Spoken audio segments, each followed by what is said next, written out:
Putriku meneleponku jam 1 pagi. Ibuku sayang, buka pintunya, di luar dingin. Aku langsung terpaku. Dia sudah meninggal 4 tahun yang lalu. Aku mengecek lubang intip di pintu dan melihatnya berdiri di sana. Lalu dia mengatakan sesuatu yang hanya aku yang tahu. Sebelum mulai jangan lupa untuk menekan tombol like dan subscribe. Ikuti ceritaku sampai akhir dan komen dari mana kota tempat sahabat menonton agar aku bisa tahu sejauh mana ceritaku telah sampai. Telepon rumahku berdering tepat ketika jam dinding tua memukul angka 1. Suaranya nyaring, menusuk sepi malam. Aku terbangun dengan dada berdebar. Di usiaku 68, bangun tengah malam biasanya karena ingin ke kamar mandi, bukan karena telepon. Siapa yang menelepon jam segini? Aku duduk di tepi ranjang. Lampu kamar redup. Di luar, hujan gerimis. Terdengar tik-tik di genteng. Aku meraih kacamata. Lalu berdiri. Lututku protes kecil. Telepon berdering lagi. Makin cepat. Seperti orang yang tidak sabar. Sebentar. Gumamku. Aku berjalan melewati lorong menuju ruang tengah. Rumah ini sudah terlalu besar untukku sendiri sejak suamiku, Salehudin, meninggal 5 tahun lalu, dan Citra. Napasku tersendat ketika namanya muncul di kepala. Citra sudah meninggal 4 tahun yang lalu. Tangan kananku menggapai gagang telepon putih di dinding dekat televisi. Dering berhenti sesaat sebelum jariku menyentuhnya. Lalu berbunyi lagi. Jari-jariku gemetar. Aku mengangkat. Halo. Suaraku serak. Beberapa detik hanya ada suara hujan jauh. Lalu, pelan. Ada suara perempuan. Ibu. Aku membeku. Suara itu lembut. Ada serak kecil di ujung. Persis suara yang sering memanggil, Bu. Dari dapur dulu. Suara Citra. Tengkuku dingin. Halo? Siapa ini? Tanyaku. Mencoba waras. Ibu sayang. Suara itu melirih. Seperti menahan tangis. Buka pintunya. Bu. Di luar dingin. Kakiku lemas. Ini pasti mimpi. Atau orang iseng. Atau aku benar-benar mulai gila. Seperti yang kadang aku takutkan dalam doa-doaku. Jangan bercanda, kataku pelan. Berusaha terdengar tegas. Anak saya sudah meninggal. Di ujung sana ada helaan napas. Lalu suara itu berkata dengan kalimat yang langsung menampar seluruh ingatanku. Bu, kalau takut gelap, kita nyalakan lampu di dalam hati. Dunia seperti berhenti. Itu kalimat yang kami ciptakan berdua. Di malam ketika Citra kecil menangis karena mati lampu. Sejak itu, setiap Citra takut, aku mengatakan hal yang sama. Tidak pernah kuceritakan ke siapapun. Tidak pernah kutulis. Anda siapa? Suaraku hampir tidak keluar. Ibu, ini Citra, jawabnya. Aku kedinginan. Tolong buka pintunya. Aku menoleh ke arah pintu depan. Dari ruang tengah terlihat samar. Rasanya seperti ada magnet yang menarikku ke sana. Langkahku bergerak sendiri. Telepon masih menempel di telinga. Kalau kamu Citra, apa warna payung pertama kamu? Tanyaku, suara bergetar. Biru. Jawabnya tanpa ragu. Payung biru kecil yang ibu belikan di pasar Kosambi. Waktu itu kita pulang hujan-hujanan karena ibu lupa bawa payung. Ibu marahin diri sendiri. Tapi aku malah ketawa. Aku hampir menjatuhkan telepon. Ingatan itu terlalu spesifik. Aku belum pernah menceritakannya ke orang lain. Aku sampai di depan pintu. Lampu teras mati. Hanya cahaya lorong yang menerpa daun pintu. Tanganku menyentuh kenop. Lututku gemetar. Kamu, di mana sekarang? Di depan rumah, Bu. Jawabnya. Suaranya terdengar seperti datang dari dua arah. Dari telepon, dan samar dari balik pintu. Tolong buka. Aku nggak kuat kedinginan. Aku menutup telepon pelan. Menaruhnya di meja kecil. Jantungku menggedor-gedor. Aku mencondongkan tubuh. Mengintip lewat lubang kecil di tengah pintu. Aku melihatnya. Citra berdiri di luar. Basah oleh gerimis. Rambut hitamnya diikat seadanya. Jaket abu-abu yang dulu sering ia pakai menempel di tubuhnya. Wajahnya pucat. Tapi itu wajah yang kuhafal. Wajah yang tiap hari kulihat di foto, di mimpi, dan di batu nisannya. Dia mengangkat kepala, tepat mengarah ke lubang intip, seolah tahu aku sedang mengintip. Mata kami bertemu lewat lingkaran kecil kaca itu. Mulutnya bergerak, membentuk senyum tipis yang dulu sering ia pakai untuk menenangkanku. Bu, bibirnya bergerak. Meski telingaku tidak mendengar, aku tahu apa yang ia ucapkan. Ibu masih simpan suratku di belakang foto pernikahan ibu, kan? Aku mundur satu langkah. Punggungku menabrak dinding. Surat itu. Surat kecil yang dia tulis waktu SD. Diselipkan diam-diam di belakang bingkai foto pernikahan aku dan Salehudin. Hanya kami berdua yang tahu. Tidak mungkin orang lain tahu. Tanganku mencari pegangan. Napasku pendek. Dada sesak. Di luar, Citra, atau apapun itu, mengetuk pintu pelan. Ritmenya dulu ketika ia pulang terlambat dan takut aku marah. Tok, tok, tok. Bu, buka, tolong. Suaranya terdengar lagi. Kali ini lebih dekat, seperti menembus kayu. Air mata mengalir di pipiku. Rindu dan takut bercampur jadi satu. Bagaimana mungkin anak yang sudah 4 tahun kukubur sekarang berdiri di terasku? Aku berdiri terpaku beberapa detik yang terasa sangat lama. Lalu aku melakukan satu-satunya hal yang bisa kupikirkan. Aku memutar kunci. Pintu berderik pelan, terbuka beberapa senti. Dan di sela pintu yang terbuka itu, hanya ada udara malam yang dingin dan gelap. Aku menahan napas di balik pintu yang terbuka beberapa senti. Hawa malam menyusup. Dingin, basah. Tidak ada siapa-siapa. Tidak ada Citra. Hanya pekarangan gelap. Suara hujan gerimis, dan daun mangga yang bergoyang pelan. Citra? Panggilku lirih. Tidak ada jawaban. Tidak ada ketukan lagi. Telepon di meja kecil sudah diam. Tanganku gemetar saat aku menutup pintu kembali. Kunci kuputar buru-buru, 2 kali, seperti bisa mengunci rasa takut. Dadaku masih sesak. Aku bersandar di daun pintu, mencoba mengatur napas. Mungkin aku benar-benar bermimpi. Mungkin aku bangun tapi belum sepenuhnya sadar. Di kamar, jam dinding tetap berdetak, pelan tapi berisik di telingaku. Jam 2 lewat aku masih duduk di tepi ranjang. Lampu menyala, mata menatap kosong ke arah lemari. Sampai akhirnya, entah jam berapa, aku terlelap tanpa sadar. Pagi hari, sinar matahari yang menyelinap lewat celah gorden menampar mataku. Kepala berat. Leher pegal. Aku bangun dengan perasaan aneh, campuran lelah dan cemas. Sejenak aku mengira kejadian malam tadi hanya mimpi panjang. Sampai aku membuka pintu.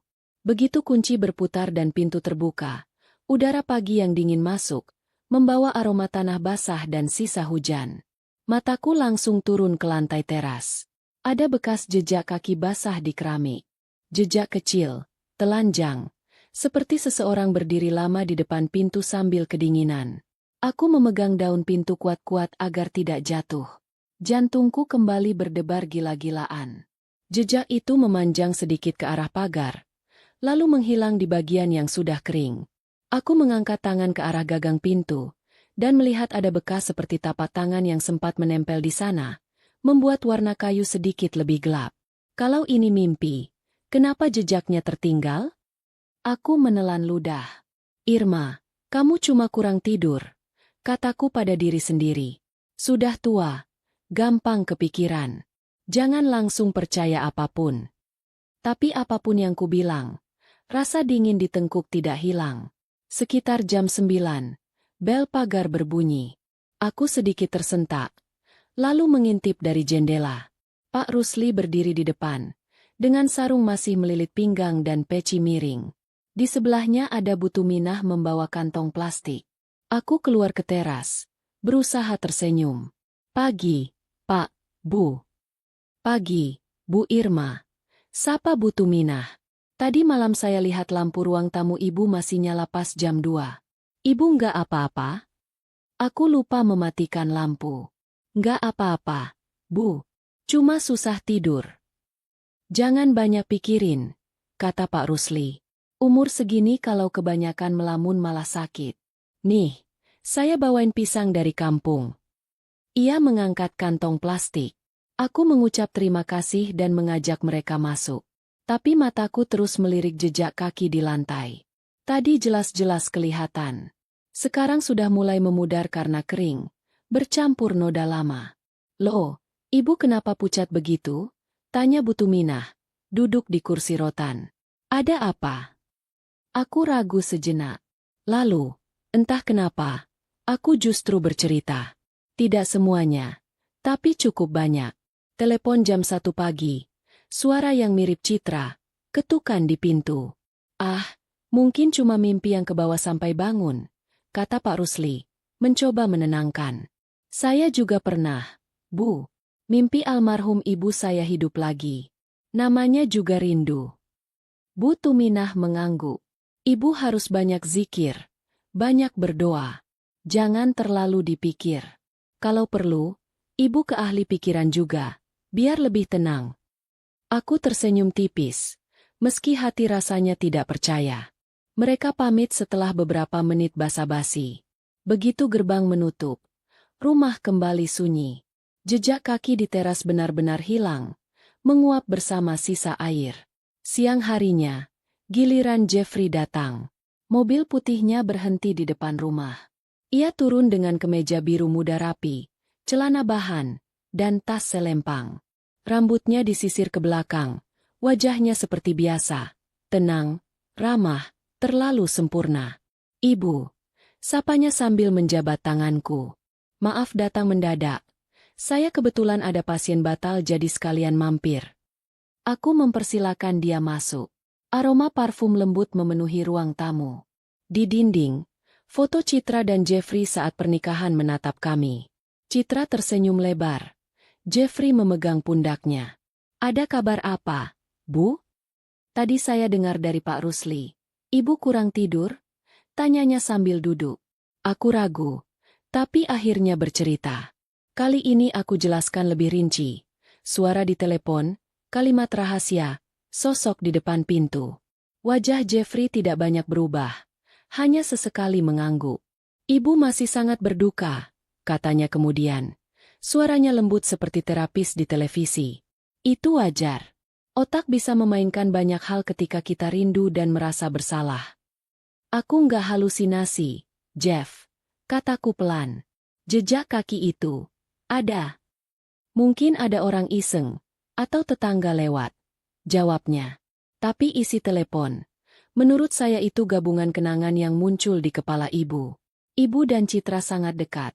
Dan Citra meninggal mendadak. Ibu belum selesai berdamai.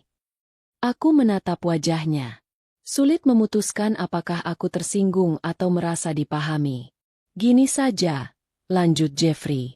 Saya bisa bantu. Bukan sebagai menantu, tapi sebagai psikolog. Ibu datang ke klinik. Kita ngobrol pelan-pelan. Bukan berarti ibu gila. Ya, tapi biar ibu nggak sendirian menghadapi ini.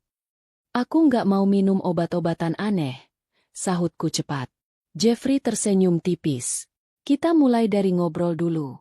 Kalau perlu, saya kenalkan ke psikiater yang saya percaya. Pelan-pelan saja, Bu. Ia mengeluarkan buku catatan, menuliskan sesuatu. Besok sore ibu sempat? Saya kosong jam 3. Aku mengangguk, setengah karena tidak enak menolak. Setelah beberapa menit bicara hal lain, ia pamit. Sebelum keluar, tangannya sempat menyentuh bingkai foto Citra di rak. Kita sama-sama kangen dia, Bu, katanya pelan. Saya juga. Setelah pintu tertutup, rumah kembali hening. Aku merasa lelah sekali. Untuk mengusir resah, aku mulai beres-beres rak buku di ruang tamu. Sudah lama aku tidak benar-benar menata semuanya. Aku menarik beberapa buku lama. Tiba-tiba, satu tumpukan miring dan jatuh. Dari belakangnya, sesuatu meluncur ke lantai. Sebuah amplop krem yang agak menguning. Jantungku berdegup pelan. Di permukaan amplop, ada tulisan tangan yang sangat kukenal. Untuk ibu. Jangan dimarahi dulu sebelum dibaca sampai habis. Tulisan Citra. Tanganku gemetar saat membuka amplop itu. Di dalamnya ada selembar kertas lipat. Tanggal di pojok kanan, 2 minggu sebelum kecelakaan. Huruf-huruf Citra yang sedikit miring memenuhi halaman. Isi tulisannya begini. Ibu, aku bingung harus cerita ke siapa. Aku takut ibu marah. Tapi aku lebih takut kalau aku terus diam. Jeffrey, sepertinya selingkuh. Dia dekat sekali sama salah satu pasien. Dia sering pulang terlambat. Kadang bohong soal jadwal. Waktu aku tanya, dia marah dan bilang aku lebay, cemburuan. Nggak percaya sama suami sendiri. Aku takut, Bu. Dia makin mengatur semua hal. Dia nggak suka aku sering ke rumah ibu. Dia bilang ibu bikin aku lemah. Terlalu tergantung. Dia nggak mau aku kerja di luar. Katanya cukup di rumah. Kalau nanti sesuatu terjadi sama aku, tolong jangan langsung percaya semua omongan Jeffrey. Ya, Bu. Aku menutup surat itu dengan tangan bergetar. Dunia di sekitarku seperti mengecil. Napasku berat. Rasa bersalah menamparku bertubi-tubi. Selama ini aku selalu berusaha berbaik sangka pada Jeffrey. Dia sopan, perhatian, selalu menyetirkan aku kalau ke rumah sakit. Aku pikir Citra yang terlalu sensitif. Ternyata anakku sudah berusaha memberi tanda. Dan aku tidak pernah membaca surat ini. Aku menengadah. Menatap foto pernikahan mereka di dinding. Citra tersenyum, memandang ke arah kamera. Jeffrey menatapnya. Tapi sekarang aku tidak bisa lagi membaca tatapan itu sebagai cinta. Telepon genggam di meja kecil bergetar. Pesan singkat masuk dari Jeffrey. Bu, besok jam 3 jangan lupa ya. Saya tunggu di klinik. Aku menatap layar cukup lama. Jari-jariku mengeras. Suara di telepon malam tadi. Jejak kaki di teras, surat ini. Terlalu banyak yang tidak masuk akal kalau ku bilang kebetulan. Untuk pertama kalinya sejak Citra meninggal, aku merasa ada sesuatu yang benar-benar salah. Dan aku tidak bisa lagi pura-pura tidak melihat. Aku tidak bisa diam di rumah setelah membaca surat itu. Kepalaku penuh suara Citra, kalimat-kalimatnya. Kalau nanti sesuatu terjadi sama aku, jangan percaya semua omongan Jeffrey. Kata-kata itu terus berputar. Siang itu, aku memutuskan pergi ke makam Citra. Langit Bandung mendung tapi tidak hujan. Udara dingin, khas dataran tinggi. Aku naik angkot, lalu berjalan pelan di antara deretan batu nisan. Makam Citra ada di bagian agak belakang, dekat pohon Kamboja. Aku berdiri di depan batu nisannya. Namanya terukir jelas, Citra Kirana. Di bawahnya, tanggal lahir dan tanggal kematian yang selalu membuat dadaku nyeri. Citra. Suaraku hampir tidak keluar.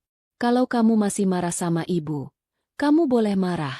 Tapi jangan ganggu ibu begini. Aku mulai menata bunga plastik yang sudah pudar di vas kecil. Pandanganku terpaku pada sesuatu di kaki nisan, sebuah boneka kecil lusuh, dengan gaun merah yang sudah luntur. Aku mengenali boneka itu seketika. Itu boneka yang dulu Citra punya waktu kecil.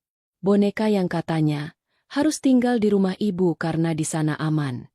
Sejak Citra meninggal, boneka itu kusimpan di kotak kenangan di lemari. Tidak pernah kubawa ke sini.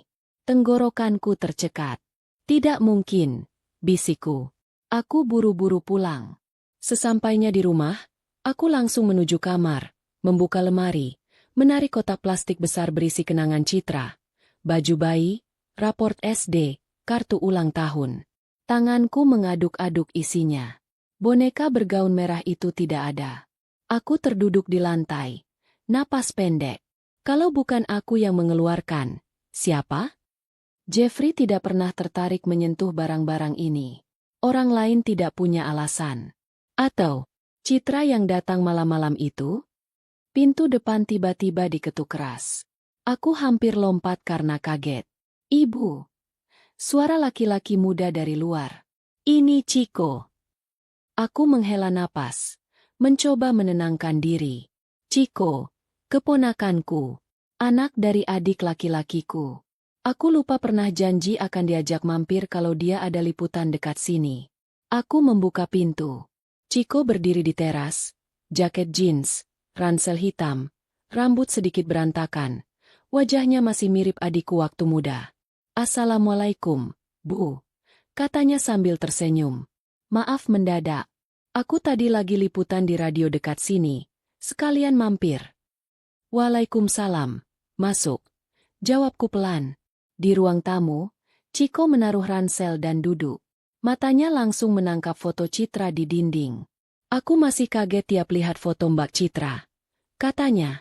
"Rasanya kayak baru kemarin aku diajarin bikin rangkuman sama dia." Aku tersenyum tipis. "Kamu makin mirip bapakmu kalau ngomong." Ciko tertawa kecil. Setelah beberapa basa-basi, aku akhirnya menceritakan apa yang terjadi. Telepon jam 1, suara Citra, jejak kaki, sampai boneka di makam. Juga surat yang baru kutemukan. Wajah Ciko berubah serius. "Bu, ini kayak kasus-kasus yang sering aku angkat di podcast," katanya pelan. "Yang kelihatannya kecelakaan biasa, tapi sebenarnya ada yang ditutupin." "Apa kamu pikir Citra tidak benar-benar kecelakaan?" tanyaku, hati-hati. Ciko diam sejenak. "Aku nggak mau sembarang nuduh. Tapi suratnya jelas banget. Dia curiga Jeffrey selingkuh. Dan dia menulis soal kontrol berlebihan. Itu pola yang bahaya." "Jeffrey itu psikolog, sahutku. Orang baik, sopan." "Justru karena psikolog, Bu," potong Ciko. "Dia paham gimana mengatur pikiran orang. Dia tahu apa yang harus dikatakan supaya dipercaya." Aku menghela napas panjang. Lalu aku harus bagaimana? "Ibu masih simpan berkas kecelakaan?" tanya Ciko.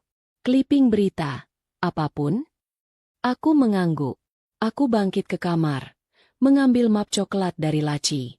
Di dalamnya ada fotokopi berita koran, surat dari polisi, dan beberapa foto yang dulu ku benci lihat.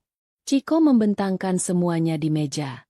Matanya bergerak cepat, membaca. "Nih," katanya, menunjuk salah satu artikel kecil. "Di sini ada keterangan, ada jejak rem yang aneh, dan airbag mobil nggak mengembang padahal harusnya aktif." Aku dulu baca itu, tapi aku nggak mengerti, kataku pelan. "Polisi tulis, kemungkinan kerusakan sistem, lalu selesai," ujar Ciko. "Tapi, Bu, di banyak kasus yang aku pelajari, airbag sengaja dimatikan itu trik yang sering dipakai kalau ada orang mau bikin kecelakaan kayak alami." Aku merinding. "Kamu pikir Jeffrey sanggup melakukan itu?" "Aku nggak bilang begitu," katanya hati-hati. "Tapi kita juga nggak boleh langsung percaya dia tidak sanggup. Apalagi ada masalah selingkuh segala. Motifnya ada." Aku menatap foto berita. Mobil Citra ringsek di pinggir jalan, terbakar di satu sisi. Rasanya mual. "Kamu mau bantu ibu menyelidiki?" tanyaku lirih. "Tentu," jawab Ciko mantap. "Ini bisa jadi kasus penting. Tapi lebih penting lagi, ini soal Mbak Citra dan ibu." Sore itu, Ciko mulai menghubungi beberapa kenalannya. Temannya yang kerja di media lokal, temannya yang pernah magang di kantor polisi. Ia juga mencari berita lama di internet lewat laptopnya.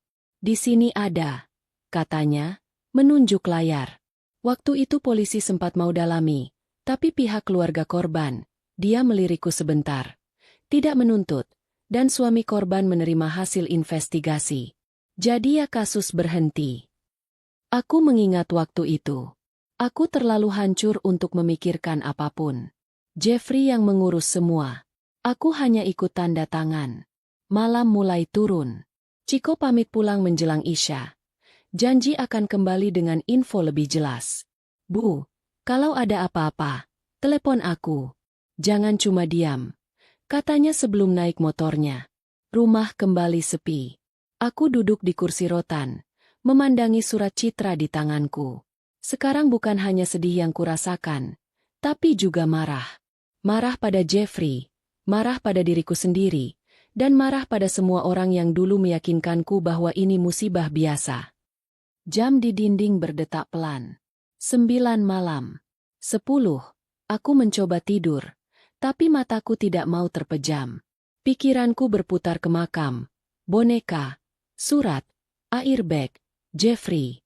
Aku baru sadar jam sudah menunjukkan pukul 00.58 ketika aku melirik jam kecil di samping ranjang. 2 menit lagi jam 1. Jantungku langsung berdebar. Aku menatap telepon rumah di meja kecil dekat televisi. Malam sebelumnya, deringnya seperti suara hantu. Tidak mungkin, gumamku. Tidak mungkin setiap jam 1. Jam di dinding berbunyi 1 kali.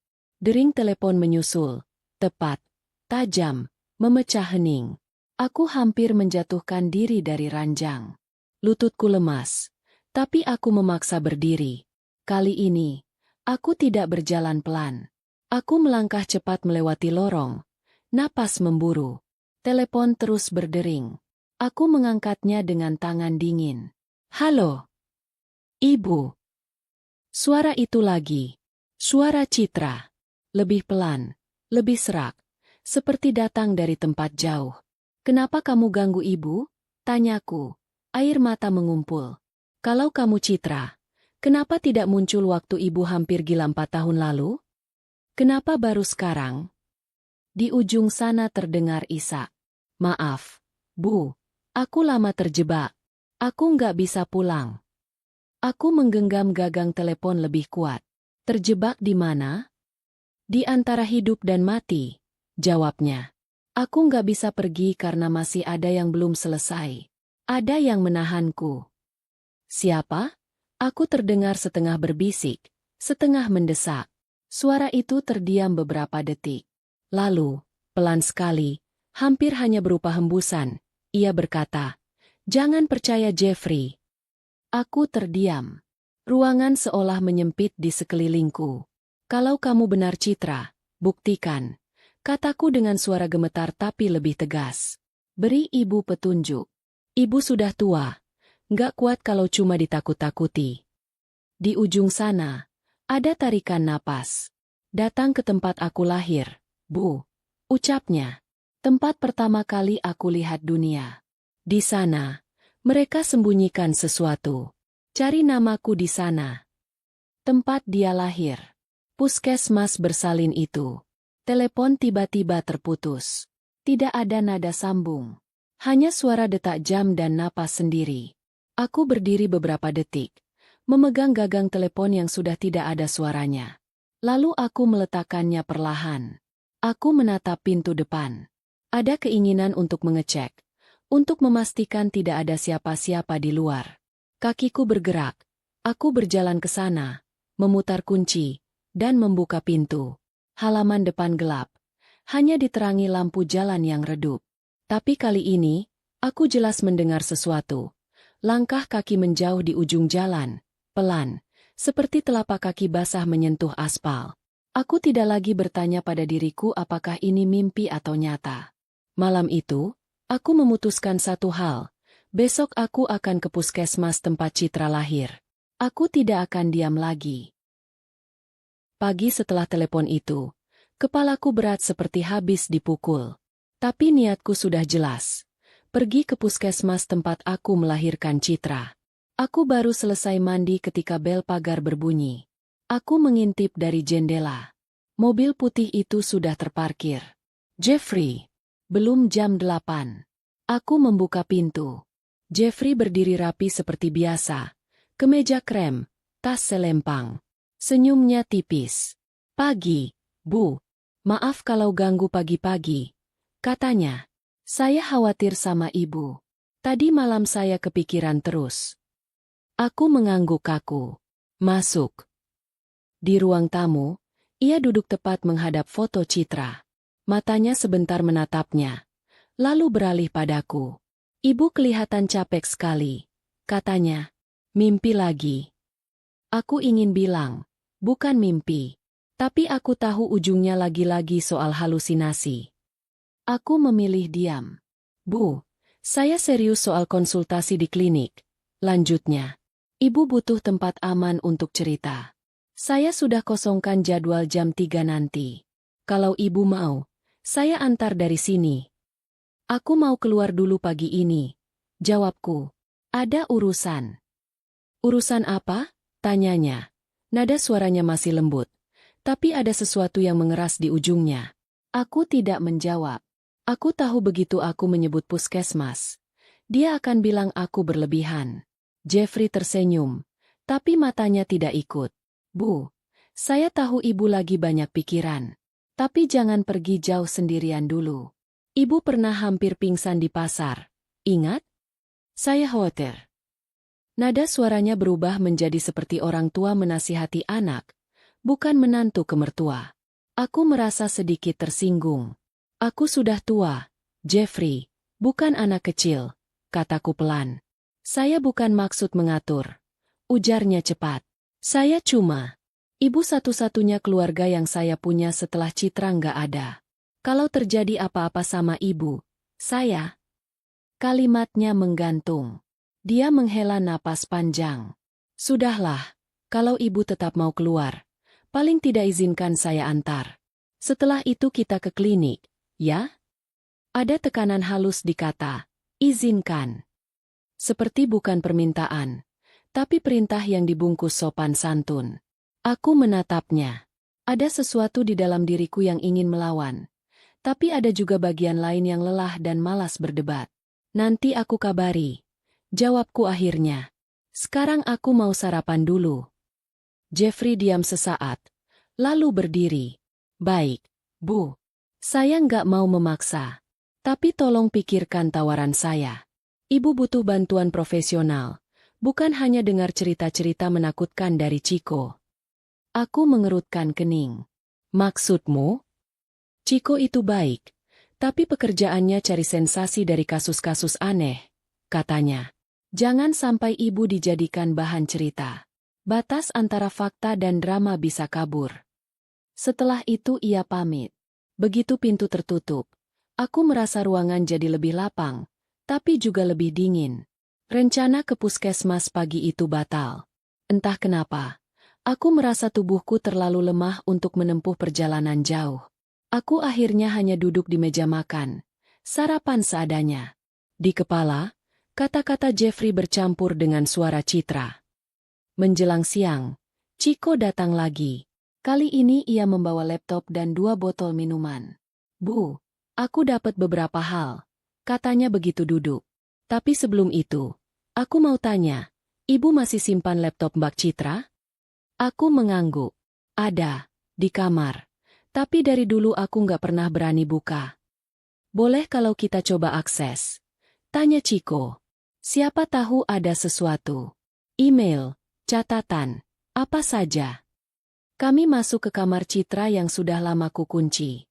Udara di dalam kamar dingin dan berdebu. Di meja belajar, laptop hitam lama masih tergeletak. Tanganku agak gemetar saat membuka penutupnya. Chico menekan tombol power. Syukurlah, masih bisa menyala. Kira-kira passwordnya apa ya? Gumam Chico. Aku memandang foto kecil Citra di rak. Citra itu orangnya malas bikin password rumit. Dulu HP-nya aja, 0825. Tanggal lahirku, kataku pelan. Chico memasukkan kombinasi nama dan tanggal lahir beberapa kali.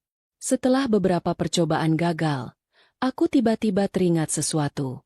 Coba, lampu dalam hati, kataku lirih. Chico menoleh. Serius, Bu? Aku mengangguk. Itu kalimat yang dia suka banget waktu kecil. Chico mengetik. Layar berputar sebentar, lalu terbuka. Aku tidak tahu harus merasa apa. Senang? Sedih? Atau takut? Kami membuka folder dokumen.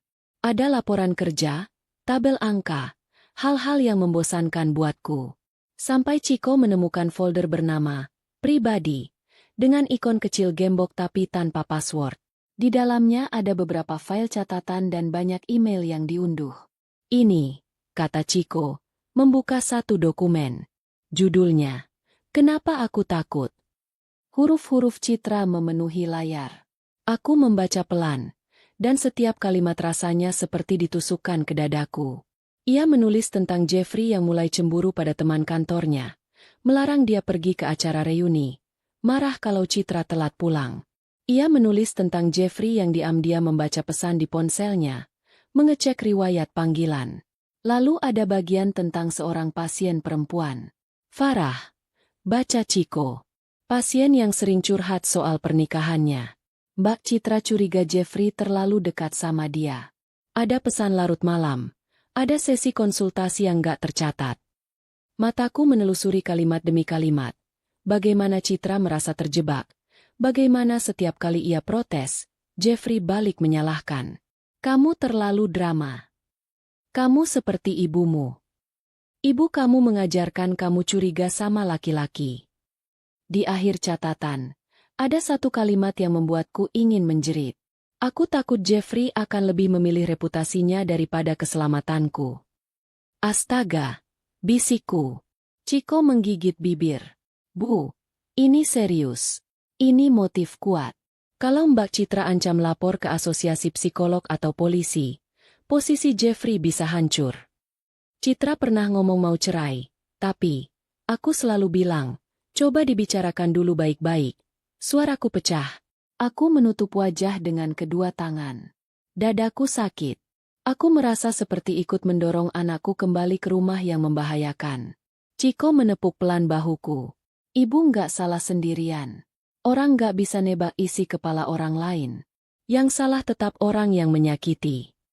Kami kembali ke ruang tamu dengan kepala penuh.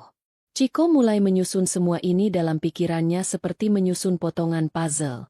Motif selingkuh, kontrol berlebihan, kecelakaan janggal. Sore menjelang. Aku harus ke pasar membeli sayur. Ciko menawarkan ikut. Tapi aku bilang aku bisa sendiri. Aku butuh udara. Di pasar, kerumunan orang, bau sayur, suara pedagang, biasanya membuatku sedikit lupa masalah. Tapi hari itu, kepalaku tetap penuh. Aku baru saja selesai menawar cabai ketika sesuatu membuatku berhenti. Di seberang jalan, di dekat tukang bakso, aku melihat seseorang berdiri diam. Seorang perempuan dengan jaket abu-abu, rambut diikat seadanya. Wajahnya, wajah Citra. Waktu seolah melambat. Dia berdiri menatapku. Dari jarak itu aku bisa melihat mata yang sama, bentuk dagu yang sama. Di tangan kirinya, ia menggenggam payung lipat biru. Jantungku serasa berhenti. Citra. Suaraku hanya keluar sebagai bisikan. Perempuan itu mengangkat tangan, memberi isyarat kecil. Isyarat yang dulu Citra pakai kalau ketahuan bolos les. Telunjuk mengetuk pelipis 2 kali. Aku hampir menjatuhkan kantong belanjaan. Orang-orang di sekitarku lewat begitu saja. Tidak ada yang menoleh ke arah perempuan itu. Sebuah motor lewat, menghalangi pandanganku sepersekian detik. Saat motor itu lewat, perempuan itu sudah tidak ada. Aku berdiri mematung di tengah jalan. Napas memburu. Tukang bakso menatapku bingung. Bu, nggak apa-apa? Mau nyeberang? Tanyanya. Aku memaksakan senyum, mengambil kantong belanjaan, dan melangkah pulang dengan kaki gemetar. Malamnya, ketika aku duduk sendirian di kursi rotan, Ciko mengirim pesan. Bu, aku nemu sesuatu lagi soal kecelakaan itu. Besok aku jelasin langsung. Menurut aku, ini bukan kecelakaan biasa. Aku menatap layar ponsel. Di luar, angin malam bergerak pelan, menggeser gorden tipis di jendela. Di benakku, wajah Citra di pasar tadi masih jelas, terlalu jelas untuk disebut bayangan. Entah apapun yang sedang terjadi, satu hal makin kuat dalam kepalaku. Kematian Citra tidak sesederhana yang diceritakan Jeffrey. Dan suara di telepon itu, sepertinya tidak akan berhenti sebelum aku menemukan kebenaran. Besok paginya, Ciko datang lagi. Wajahnya serius, jauh dari gaya santainya biasa. Begitu duduk di ruang tamu, ia langsung membuka laptop. Bu, aku udah ngobrol sama temen yang pernah magang di kepolisian. Katanya, dia bisa lihat beberapa data lama kasus kecelakaan Mbak Citra. Aku menahan napas. Terus? Kesimpulan resmi tetap sama. Kecelakaan tunggal, jawabnya. Tapi, di catatan internal, ada catatan kecil. Mekanik yang memeriksa mobil nulis kalau ada tanda-tanda sistem rem pernah diutak-atik. Diutak-atik gimana? Tanyaku. Kayak pernah dilepas atau dilonggarkan. Jelas Ciko. Bukan kerusakan alami. Cuma, Nggak ada bukti siapa yang melakukannya. Jadi ya menguap. Suasana ruang tamu terasa berat. Aku memegang ujung meja agar tanganku tidak gemetar. Dan airbag, desakku. Dari catatan itu, airbag seharusnya aktif. Tapi modulnya nggak berfungsi. Lagi-lagi, bisa jadi rusak, bisa juga sengaja, kata Chico. Makanya aku bilang, ini bukan kecelakaan yang bersih. Aku menarik napas panjang, mencoba menelan rasa mual. Kalau begitu, kita harus lapor polisi lagi, kataku. Bisa, ujar Chico. Tapi kita perlu sesuatu yang lebih kuat. Kalau cuma bawa curiga dan surat lama, mereka mungkin cuma buka berkas sebentar lalu tutup lagi. Lalu apa? Tanyaku. Kita perlu tahu apa yang Jeffrey sembunyikan, katanya pelan. Dia pegang banyak rahasia Mbak Citra. Dan banyak rahasia orang lain. Aku menatapnya. Kamu mau apa, Ko? Chico menghela napas. Aku punya teman yang kerja sebagai petugas kebersihan di gedung klinik Jeffrey. Dia bilang, malam-malam kadang Jeffrey masih di sana sendirian. Ada ruangan khusus yang gak boleh dimasuki siapa-siapa. Aku merasakan gelombang takut dan penasaran sekaligus. Kamu mau masuk ke sana? Bukan mau. Chico mengangkat bahu. Lebih ke harus. Kalau ibu berani. Sore itu, kami menyusun rencana. Teman Chico, seorang pria kurus bernama Denny, setuju membantu. Jam 8 malam, gedung biasanya sudah sepi. Denny bisa membukakan pintu samping. Ini agak gila, Ko, kataku beberapa kali. Chico hanya menatapku dengan mata serius. Yang lebih gila, Bu, adalah kita pura-pura nggak tahu apa-apa sementara orang yang mungkin ngebunuh Mbak Citra hidup tenang-tenang saja. Kata-katanya menamparku. Aku terdiam, lalu mengangguk. Malam itu, kami berangkat.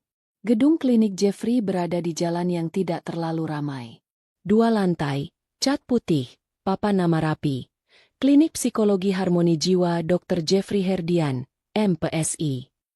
Terlihat sangat wajar. Sangat meyakinkan. Denny menunggu di gang samping. Bu, hati-hati ya. Katanya agak gugup. Saya nggak ikut naik ke lantai 2. Kalau ada apa-apa, telepon. Tanganku dingin. Kami naik tangga pelan-pelan. Lampu lorong sebagian dimatikan, menyisakan cahaya remang. Suara AC sentral berdengung pelan. Aku pernah ke sini siang hari. Ruangan menunggu bersih. Aroma aromaterapi, musik lembut. Malam ini, semuanya terasa berbeda. Seperti set panggung yang ditinggal pemainnya. Chico membuka pintu ruang praktik Jeffrey dengan kunci yang ia dapat dari Denny. Ruangan itu persis seperti yang pernah kulihat. Sofa abu-abu untuk pasien, kursi kerja Jeffrey, meja dengan tisu dan jam kecil. Ruangan yang Denny maksud ada di belakang, kata Chico pelan, menunjuk pintu kayu kecil di pojok. Katanya itu ruang penyimpanan arsip dan rekaman. Pintu itu terkunci. Chico mengeluarkan alat kecil dari saku, bukan alat canggih, hanya klip kertas dan obeng kecil. Kamu belajar begini dari mana? Bisikku. Teman-teman kampus. Jawabnya singkat. Santai, Bu. Kita cuma cari kebenaran. Butuh beberapa menit tegang sebelum kunci itu berputar. Pintu terbuka dengan bunyi klik kecil. Di dalam, ruangan sempit dengan rak-rak dan lemari. Ada komputer tua di meja kecil, dan beberapa hard disk eksternal tersusun. Chico mengambil salah satu hard disk hitam. Di stikernya tertulis, rekaman sesi tahun 1-4. Nah, gumamnya. Semoga ini bukan cuma pajangan. Kami menyambungkan hard disk itu ke laptop Chico. Folder-folder muncul. Nama-nama kode, tanggal, jam. Banyak. Terlalu banyak. Kita harus fokus, kata Chico. Cari setelah Citra meninggal. Ia menggulir daftar sampai menemukan tanggal sekitar setahun setelah kecelakaan. Ada beberapa file video dengan kode angka. Kita coba ini, katanya. Mengklik salah satu. Layar menampilkan rekaman. Sudut kamera menghadap sedikit miring. Di kursi biasa, Jeffrey duduk dengan catatan di pangkuan. Di sofa, seorang perempuan duduk. Wajahnya tidak tampak penuh, hanya setengah sisi dan sebagian rambut. Tapi begitu ia bicara, darahku serasa berhenti. Saya sering ngerasa, saya bukan bagian dari keluarga saya. Suara perempuan itu terdengar. Kayak saya numpang hidup aja. Mereka baik, tapi saya nggak mirip mereka. Dan saya nggak tahu siapa saya sebenarnya. Nada, cara menghela napas, hampir sama dengan Citra. Bukan persis, tapi cukup untuk membuat bulu kuduku berdiri. Jeffrey di rekaman bertanya pelan. Apa kamu masih ingat pertama kali kamu merasa begitu? Perempuan itu tertawa hambar. Kayaknya dari kecil. Saya tahu saya diadopsi. Orang tua angkat cerita. Tapi, makin besar, makin banyak yang gak cocok. Tanggal lahir saya, cerita kelahiran saya, banyak yang kayak ditambal-tambal. Aku memelototi layar. Ciko menoleh sebentar ke arahku, lalu kembali fokus. Jadi kamu ngerasa, hidup kamu, bukan milik kamu, kata Jeffrey di rekaman. Perempuan itu mengangguk. Kadang saya mikir, mungkin di luar sana ada orang-orang yang benar-benar keluarga saya. Dan saya nggak tahu siapa mereka. Percakapan berlanjut. Perempuan itu bercerita soal perasaan kosong, soal sulit percaya pada orang lain. Tidak ada nama yang disebut. File ini hanya diberi kode angka. Bu, bisik Ciko.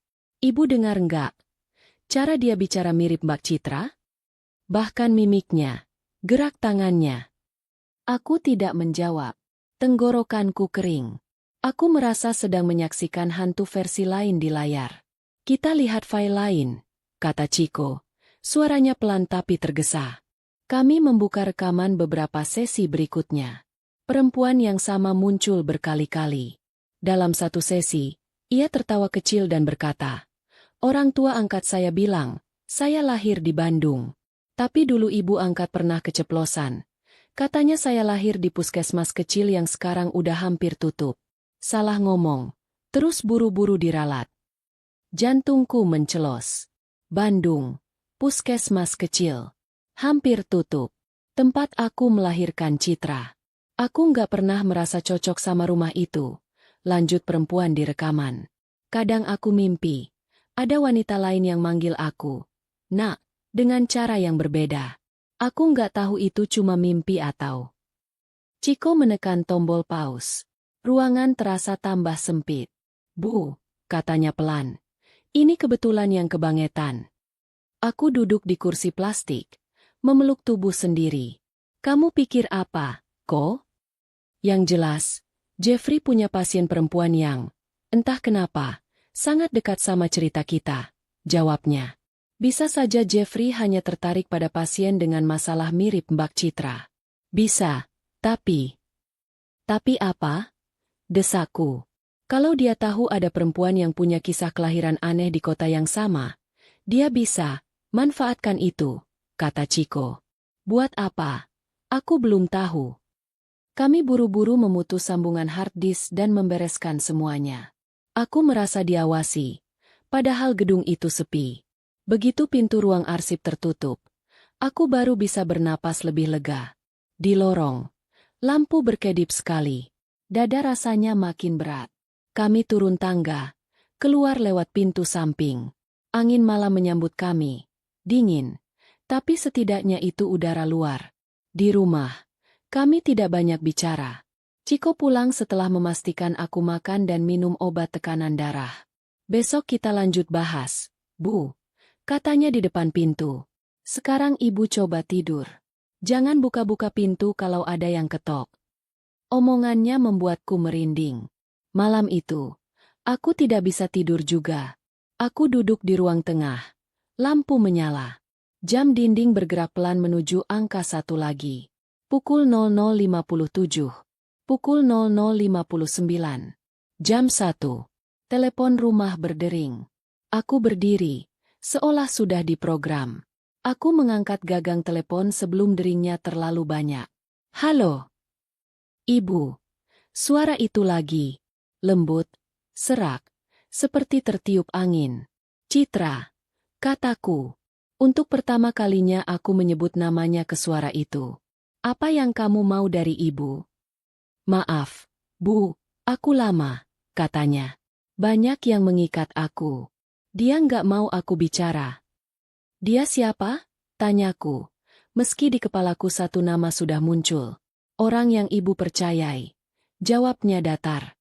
Orang yang semua orang kira baik. Aku memejamkan mata. Air mata mengalir tanpa kusadari.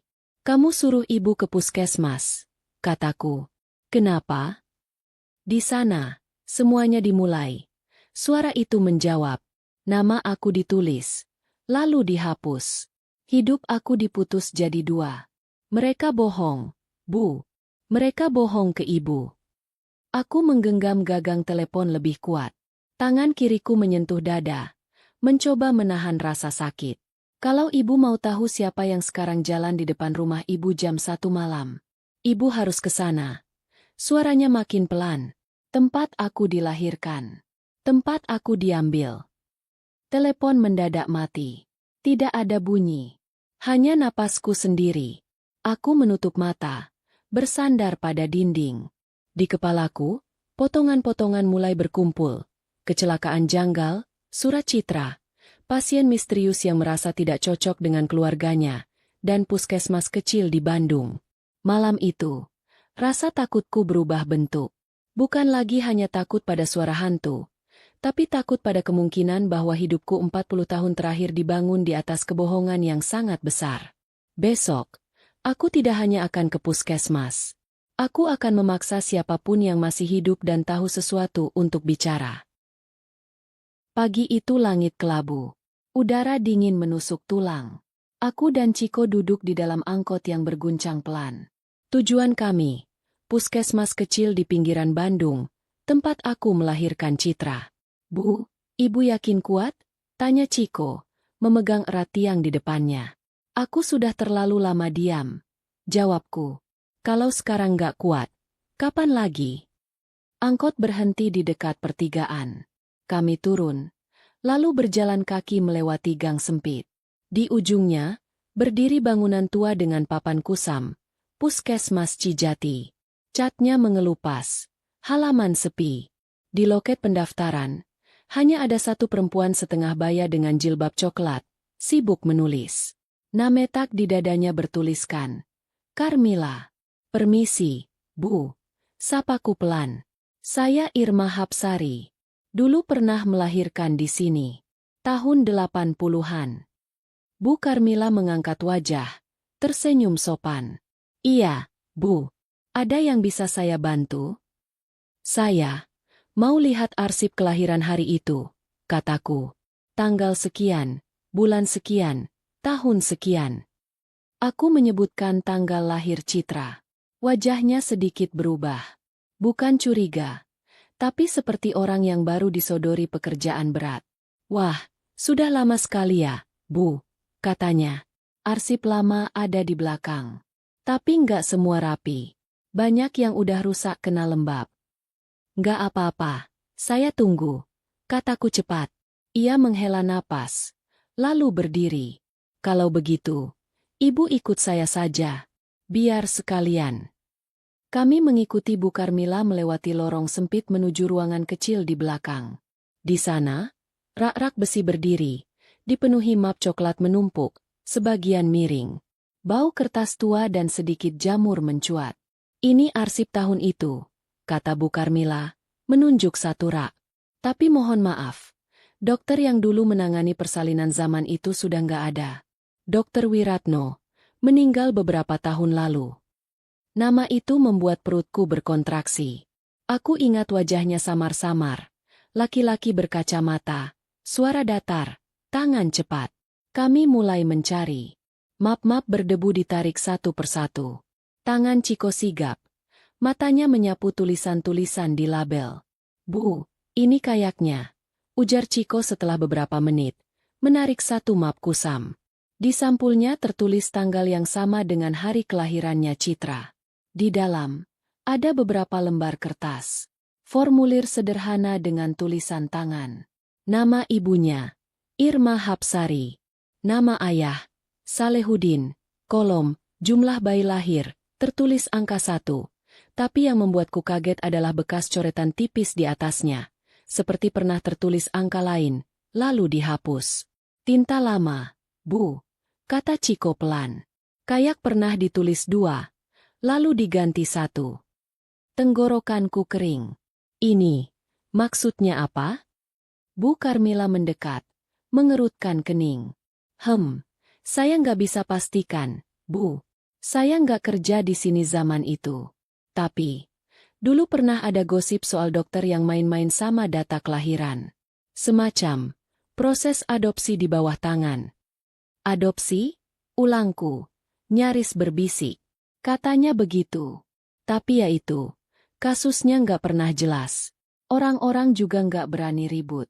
Zaman dulu, masalah begini gampang tenggelam, ujarnya pelan. Kepalaku berdengung. Bu, di hari yang sama, ada bayi lain lahir di sini? Tanyaku, suaraku nyaris gemetar. Bu Karmila menelusuri lembar lain di map. Di catatan ini, harusnya cuma ada 1 persalinan. Tapi lihat, ia menunjuk pojok bawah. Ada angka kecil seperti kode, lalu coretan. Seperti ada yang dihapus. Gumam Ciko. Aku memegang meja kayu agar tidak jatuh. Rasanya perutku berputar. 40 tahun aku hidup dengan keyakinan melahirkan 1 anak. 1. Citra. Bu, saya nggak bisa bilang apa-apa pasti. Lanjut Bu Karmila. Suaranya lembut. Tapi, dulu pernah datang sepasang suami istri. Sudah tua. Nanya-nanya soal kelahiran di tahun-tahun segitu. Mereka bilang anak mereka hasil adopsi dari dokter sini. Tapi waktu saya cek, data resmi nggak ada. Hanya tulisan-tulisan sepotong kayak gini. Akhirnya mereka pulang dengan wajah. Ya, kecewa. Sejenak ruangan hening. Aku merasa dinding mendekat. Bu, Ciko menyentuh lenganku. Ibu nggak apa-apa? Aku mengangguk. Walau rasanya tubuhku goyah. Kalau saya minta fotokopi berkas ini, boleh? Tanyaku pelan. Boleh, Bu. Jawab Bu Karmila. Saya bantu. Beberapa menit kemudian, kami meninggalkan puskesmas dengan beberapa lembar fotokopi di tangan. Di luar, angin berhembus lebih dingin dari tadi. Di dalam angkot, aku menatap kertas-kertas itu berkali-kali. Bekas coretan di angka, jumlah bayi lahir. Kode-kode kecil yang aku tidak mengerti. Kata, adopsi di bawah tangan, berkecamuk di kepala. Bu, kata Ciko pelan. Kemungkinan besar memang ada sesuatu yang disembunyikan waktu ibu melahirkan. Jadi kamu pikir, selain Citra, ada bayi lain? Tanyaku, suara bergetar. Aku belum berani bilang pasti. Jawabnya. Tapi, peluang itu ada. Dan yang jelas, dokter yang terlibat udah nggak bisa dimintai keterangan. Aku menatap keluar jendela. Rumah-rumah bergeser cepat. Dalam hati, aku marah, takut, bingung, semua jadi satu. Bagaimana mungkin aku sebagai ibu tidak tahu jika aku melahirkan lebih dari 1 anak? Sore menjelang ketika kami sampai di rumah. Ciko pamit sebentar. Katanya mau balik ke kos untuk membackup semua dokumen dan rekaman yang kami punya. Bu, jangan buka pintu sembarangan. Pesannya. Aku balik lagi besok. Aku mengangguk. Begitu dia pergi, rumah terasa semakin besar dan kosong. Aku mencoba menyiapkan makan malam, tapi tanganku sulit fokus memotong sayur. Pikiranku melayang ke Citra, ke puskesmas, ke Dokter Wiratno, ke pasangan yang datang cari data anak angkat mereka. Maghrib lewat. Aku menyalakan semua lampu di rumah. Biasanya aku hemat listrik. Hanya menyalakan 1-2 lampu. Malam itu, aku ingin semua terang. Sekitar jam 8, suara gaduh terdengar di luar. Suara motor rem mendadak. Lalu beberapa orang berteriak. Aku keluar ke teras. Jantung berdebar. Di ujung gang, orang-orang sudah berkerumun. Seorang pemuda tergeletak di jalan. Motor rebah di sampingnya. Ciko? Panggilku spontan ketika melihat jaket dan ranselnya. Aku berlari kecil. Lututku protes. Tapi aku tidak peduli. Di dekat kerumunan, aku melihat wajah Ciko pucat, Meringis, kakinya berdarah. Bu, katanya pelan begitu melihatku. Tadi remnya. Tiba-tiba blong. Aku memegang bahunya. Astaga, kok? Ada yang panggil ambulans belum? Sudah, Bu, kata salah satu tetangga. Barusan telepon. Kayaknya kakinya patah, tapi masih sadar. Ciko memegang tanganku erat.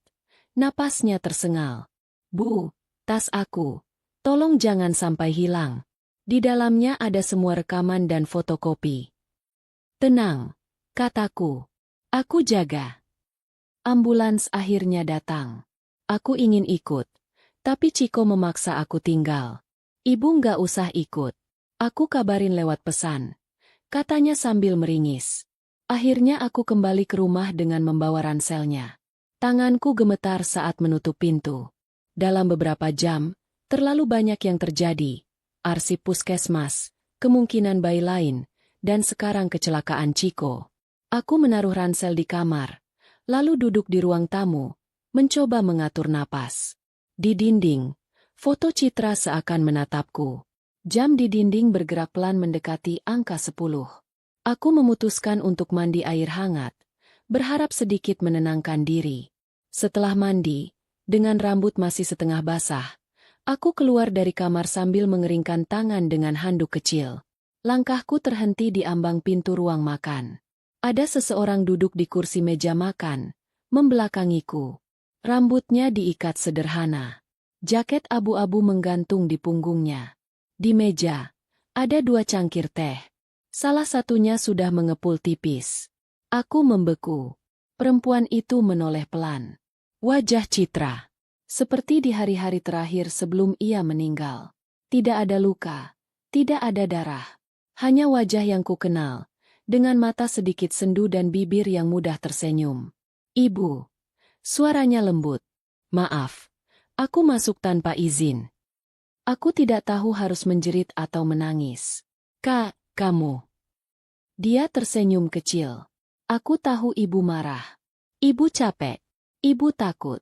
Tapi aku nggak mau ibu sendirian. Aku melangkah pelan, seperti di mimpi. Citra. Ini kamu? Ibu mau aku siapa? Tanyanya balik, senyumnya tipis. Kalau ibu mau aku cuma mimpi, aku bisa hilang. Kalau ibu mau aku nyata, aku duduk di sini. Kata-katanya aneh, tapi kepalaku terlalu penuh untuk memproses. Aku hanya melihat cara ia memegang cangkir, persis seperti Citra. Jari telunjuk dan jari tengah digagang, ibu jari di atas, 4 jari lainnya menahan bawah. Ia menunjuk kursi di depannya. Duduk. Bu, ibu dari puskesmas, ya? Capek, kan? Aku duduk seperti ditarik magnet. Kamu tahu? Aku tahu banyak, katanya pelan. Mereka bohong ke ibu. Mereka ambil sesuatu dari ibu. Dan orang yang ibu percaya, terus bohong sampai sekarang. Aku memerhatikan wajahnya. Ada sesuatu yang sedikit berbeda. Sangat halus, mungkin di cara ia mengerutkan dahi. Tapi pikiranku menepis. Mungkin hanya efek cahaya, atau karena sudah lama aku tidak melihat Citra hidup-hidup. Aku nggak paham, kataku. Suara serak. Kamu ini apa? Arwah? Halusinasi? Anak lain? Aku sudah tua. Jangan bikin aku tambah gila. Perempuan itu menunduk sebentar, lalu menatapku lagi. Matanya berkaca-kaca. Apapun aku, satu hal yang pasti, Bu, aku di pihak ibu, ucapnya. Dan ia menoleh sekilas ke arah pintu depan. Tidak akan berhenti sebelum ibu diam. Ketukan pintu tiba-tiba terdengar keras. Tok, tok, tok. Aku dan perempuan itu sama-sama terlonjak. Suara Jeffrey terdengar dari luar. Ibu. Ini Jeffrey. Ibu ada di rumah? Aku menoleh ke perempuan di depanku. Kursi di seberang kosong. Cangkir teh di sana masih mengepul. Aku berdiri, lutut gemetar. Di dalam dada, rasa terjepit makin kuat. Di satu sisi, sosok yang mirip Citra datang dan pergi sesuka hati. Di sisi lain, menantuku berdiri di luar, mengetuk pintu seperti pemilik rumah. Kali ini, aku benar-benar merasa terperangkap di antara dua dunia. Satu yang kelihatan rapi dan masuk akal, satu lagi penuh bayangan dan suara. Dan aku tahu, keduanya sama-sama bisa membunuhku. Ketukan Jeffrey makin keras. Ibu! Ini Jeffrey. Ibu di dalam? Aku menelan ludah, menatap kursi kosong di depanku. Tadi jelas-jelas ada perempuan yang mirip Citra duduk di sana. Cangkir teh di hadapannya masih mengepul. Aku buru-buru mengambil cangkir itu, membawanya ke dapur. Tangan gemetar. Air panas hampir tumpah. Setelah meletakkannya di bak cuci, aku kembali ke ruang depan, menarik napas panjang, lalu membuka pintu. Jeffrey berdiri dengan wajah cemas. Rambut sedikit berantakan, kemeja lengan panjang dilipat. Ibu lama sekali bukanya, katanya. Saya khawatir. Aku lagi di kamar mandi, jawabku pendek. Matanya menyapu ruang tamu di belakangku. Ibu sendirian? Ya, kataku cepat. Ia melangkah masuk tanpa diminta. Mata tajam itu berputar mengamati. Dari meja, kursi, sampai foto Citra di dinding. Ibu dengar kabar Ciko? Tanyanya tiba-tiba. Dadaku mengencang. Kabar apa? Dia kecelakaan, jawab Jeffrey pelan. Tadi saya lewat gang depan, dengar orang-orang cerita. Katanya rem motor blong. Sekarang di rumah sakit. Walau sudah melihat sendiri, tetap saja tubuhku tersentak. Kamu lihat dia? Tidak. Saya datangnya sudah terlambat. Tapi, dunia ini aneh ya, Bu. Ia menatapku lama. Orang yang terlalu kepo sama urusan orang lain kadang dapat balasan dari arah yang gak disangka. Cara ia mengucapkannya membuat tengkukku dingin. Apa maksudmu? Tanyaku. Jeffrey tersenyum tipis. Nggak apa-apa. Hanya ngomong umum. Ibu duduk dulu. Kami duduk berhadapan. Ia mencondongkan tubuh. Kedua tangan disatukan. Bu, saya merasa kondisi ibu memburuk, katanya datar. Ibu mulai dengar suara. Lihat orang yang gak ada. Sekarang keponakan ibu kecelakaan. Semua ini bisa jadi terhubung. Stres, kurang tidur, pikiran kacau. Aku nggak halu, potongku. Ada hal-hal yang memang salah dari dulu, Jeff. Ibu mau bilang soal kecelakaan Citra lagi? Ia menghela napas. Saya sudah jelaskan. Itu sudah lewat proses hukum. Polisi sudah. Citra sendiri sudah bilang jangan percaya semua omongan kamu. Kataku, suaraku meninggi. Matanya menyipit sepersekian detik. Lalu kembali tenang. Surat lama yang ibu temukan itu? Anak muda memang sering melebih-lebihkan masalah rumah tangga. Tapi sekarang dia sudah nggak ada. Yang tersisa tinggal kita berdua. Bu, kita ini keluarga. Kata, keluarga, terdengar seperti jerat. Saya cuma nggak mau ibu dimanfaatkan orang-orang. Lanjutnya. Ciko misalnya. Dia suka sekali kasus-kasus seram. Ibu bisa jadi bahan cerita. Ibu mau? Aku terdiam. Ada bagian dari kata-katanya yang masuk akal. Tapi ada juga bagian lain yang terasa seperti racun manis. Jadi? Jeffrey menatapku lekat. Bagaimana kalau ibu ikut saran saya? Pindah ke panti jompo yang bagus. Ada perawat. Ada dokter. Ibu nggak sendirian. Saya bisa urus semua administrasinya. Harta ibu aman. Ibu tinggal tenang. Aku mengingat suara perempuan tadi di meja makan. Dia nggak akan berhenti sebelum ibu diam. Tunggu, kataku pelan. Aku pikir dulu. Jeffrey menghela napas, lalu mengangguk. Baik. Tapi jangan lama-lama. Kondisi ibu tidak bisa terus begini. Ia berdiri, merapikan kemejanya. Sebelum keluar, ia menatap wajahku lama. Saya sayang sama ibu, katanya datar. Saya nggak mau ibu tersesat. Setelah pintu tertutup, aku berdiri di tempat cukup lama. Kata tersesat itu seperti ancaman. Siang hari, pesan dari Ciko masuk. Foto kakinya dipasang gips. Wajahnya pucat tapi masih sempat menyeringai. Bu, tenang. Aku nggak mati. Tapi kayaknya harus istirahat lama. Rem motor beneran blong. Bengkel bilang ada baut yang kayaknya sengaja dilonggarin. Aku membaca pelan-pelan. Jantungku naik turun. Bu, aku juga dapat kontak pasangan yang diceritain sama Bu Karmila. Yang dulu datang cari arsip adopsi. Namanya Pak Mulyadi dan Bu Ninis. Mereka tinggal di Cimahi. Kalau ibu kuat, mungkin ibu bisa ketemu mereka duluan.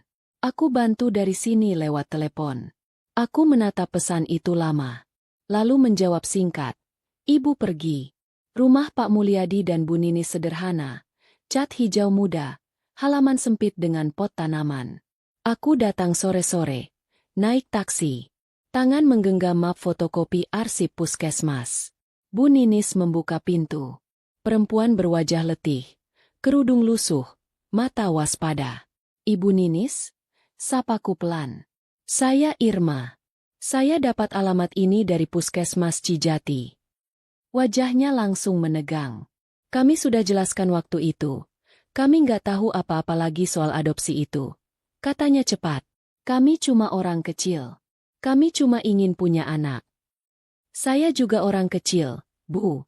Sahutku. Dan saya juga cuma ingin punya anak. Boleh saya masuk sebentar? Ada jeda tegang sebelum ia membuka pintu lebih lebar. Di ruang tamu, Pak Mulyadi duduk di kursi, memandangku curiga. Rambutnya sudah putih semua. Ada perlu apa, Bu? Tanyanya. Aku meletakkan map di meja, membuka lembar fotokopi arsip kelahiran yang ada namaku.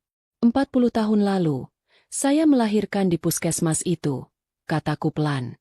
Nama dokter yang sama dengan yang mengurus adopsi Anda.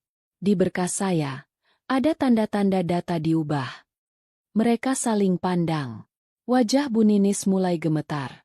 Pak, bisiknya. Aku menatap mereka, menahan air mata. Saya cuma mau tahu, apakah mungkin bayi yang diadopsi dokter dari puskesmas itu ada hubungannya dengan saya? Pak Mulyadi memejam mata sejenak, lalu menghela napas panjang. Waktu itu kami sudah putus asa, katanya lirih. Kami nggak bisa punya anak. Ada orang bilang, dokter di puskesmas itu kadang membantu pasangan yang butuh bayi. Kami datang. Kami bayar. Dokter bilang, bayinya dari ibu yang tidak sanggup membesarkan. Ibu muda, miskin, hidupnya susah. Kalau kami rawat, itu malah lebih baik. Dia tidak pernah sebut nama? Tanyaku. Tidak, jawabnya. Dia cuma bilang, jangan banyak tanya. Kami waktu itu, ya nurut saja. Kami terlalu senang. Air mata mengalir di pipiku. Rasanya seperti ditusuk dari dalam. Anak yang kalian adopsi, sekarang di mana? Suaraku bergetar. Bu Ninis menatapku lama. Lalu menunduk. Di rumah ini, katanya pelan. Kami beri nama Erwinda. Sekarang sudah besar. Tapi beberapa tahun terakhir, dia sering bingung soal dirinya sendiri. Dia tahu dia diadopsi. Dia sering tanya asal-usulnya. Kami nggak bisa jawab. Nama itu menancap di kepalaku. Erwinda, perempuan di rekaman Jeffrey tidak pernah menyebut namanya. Tapi ceritanya sama persis. Merasa asing di keluarga, adopsi samar, puskesmas kecil. Kami pernah ajak dia ke puskesmas. Nanya-nanya. Lanjut Pak Mulyadi. Mungkin itu yang diceritakan petugas ke ibu. Tapi kami pulang tanpa jawaban. Maka dari itu dia ke psikolog. Tambah Bu Ninis. Supaya lebih tenang. Psikolog itu baik, tampan, sopan. Ia menatapku. Namanya Jeffrey. Dr. Jeffrey Herdian. Dadaku serasa dihantam. Tentu saja. Sejak kapan Erwinda konsultasi ke Jeffrey? Tanyaku, berusaha menjaga suara tetap stabil. Kurang lebih setahun setelah berita kecelakaan tragis seorang perempuan yang mirip sekali dengan dia, kata Pak Mulyadi pelan. Kami sering lihat di TV, di koran. Istrinya seorang psikolog terkenal meninggal karena kecelakaan. Isteriku bilang, mirip sekali sama Erwinda. Setelah itu, entah kenapa, Erwinda makin gak tenang. Sampai akhirnya kami bawa ke psikolog yang ternyata suami perempuan itu. Tanganku gemetar di atas meja. Potongan-potongan makin jelas. Anak angkat yang mirip istrinya. Jeffrey sebagai psikolog, kecelakaan. Sejak sering ke Jeffrey, "Erwinda bagaimana?" tanyaku. "Awalnya membaik," kata Bu Ninis. Lalu lama-lama, dia makin dekat sama Jeffrey. Pulang larut malam, sering basah kuyup. Bilang, cuma jalan-jalan. Kalau kami tanya, dia marah. Dia bilang kami nggak mengerti luka batinnya. Aku menatap mereka. Di kepalaku, gambar perempuan berjaket abu-abu di depan rumahku, di pasar, di meja makan, muncul bergantian. Apapun ini, Jeffrey jelas terlibat. Dia punya pasien yang mirip Citra, yang asal-usulnya berhubungan dengan puskesmas tempat aku melahirkan. Dia punya akses penuh ke kepalanya. Dalam perjalanan pulang, angin sore menerpa wajahku lewat jendela taksi. Di dada, rasa takut bercampur marah. Kalau dulu aku cuma korban yang menangis di sudut rumah, sekarang aku mulai merasa didorong untuk melawan. Malam itu, jam 1, telepon rumah kembali berdering. "Ibu." Suara perempuan itu lirih. "Aku capek, Bu." Dia suruh aku terus datang. Dia suruh aku bilang apa yang dia mau. Dia bilang ibu harus percaya dia atau semua ini sia-sia. "Dia siapa?" tanyaku. Meski jawabannya sudah kubayangkan. "Orang yang selalu pakai kemeja rapi dan parfum lembut," jawabnya. "Orang yang bilang ibu gila." Air mataku jatuh. "Kalau begitu, kita bikin dia berhenti," kataku pelan. "Tapi aku butuh kamu bicara jujur sama ibu. Kamu mau bantu ibu?" Di ujung sana, hening beberapa detik. Lalu suara itu menjawab, pelan, pecah. "Aku takut, Bu. Tapi iya, aku sudah terlalu lama diam." Setelah telepon ditutup, aku mengambil ponselku. Tanganku gemetar saat mengetik pesan untuk Jeffrey. "Jeff, besok malam datang ke rumah jam 11. Aku sudah pikirkan tawaranmu soal panti. Aku mau tanda tangan surat yang kamu bilang. Tapi aku mau bicara dulu berdua saja." Kukirim pesan itu sambil menarik napas panjang. Untuk pertama kalinya sejak Citra meninggal, aku merasa bukan lagi hanya dikejar-kejar bayangan. Aku yang akan memanggil bayangan itu datang. Dan kali ini, aku tidak akan lari. Seharian itu perutku mulas terus. Rasanya seperti mau ujian hidup. Menjelang sore, Ciko menelepon dari rumah sakit. "Bu, serius mau ketemu Jeffrey malam ini?" Suaranya serak. "Iya," jawabku. "Aku sudah capek dibohongi." "Kalau gitu, ibu rekam semuanya," kata Ciko. "Pakai ponsel ibu, taruh diam-diam. Kalau bisa, pancing dia ngomong soal Citra. Soal Erwinda. Aku juga udah hubungi temenku yang polisi. Dia bilang, kalau ada bukti suara atau video, dia bisa gerak lebih cepat." "Baik," kataku pelan. Selesai maghrib, aku mulai menyiapkan rumah. Bukan bersih-bersih besar, hanya merapikan meja, menyingkirkan barang-barang yang bisa jadi senjata di tangan orang yang salah. Aku menyelipkan ponselku di rak buku dekat ruang tamu. Perekam suara sudah menyala. Jam dinding merangkak pelan menuju jam 11. Di luar, langit pekat, lampu jalan redup. Jam 11 kurang 5, suara mobil berhenti di depan rumah. Aku melihat dari celah gorden, mobil putih itu. Pintu terbuka, Jeffrey turun, membawa tas kecil. Aku menarik napas dalam dan membuka pintu sebelum ia mengetuk. "Punten, Bu," sapanya pelan. "Ibu belum tidur?" "Masuk," kataku. Ia melangkah ke dalam, menaruh tas di lantai dekat kursi. Matanya menyapu ruangan cepat, lalu berhenti di wajahku. "Ibu kelihatan lebih tenang," katanya. "Saya senang ibu mau bicara baik-baik." Aku duduk. Ia ikut duduk di sofa seberang. "Kau bawa surat-surat itu?" tanyaku. Jeffrey mengangguk, membuka tas, mengeluarkan map rapi. "Ini rancangan surat kuasa khusus. Kalau ibu setuju pindah ke panti, saya akan mengurus semua keperluan. Ibu nggak akan pusing hal administrasi. Tinggal tanda tangan saja. Aku menerima map itu. Membukanya.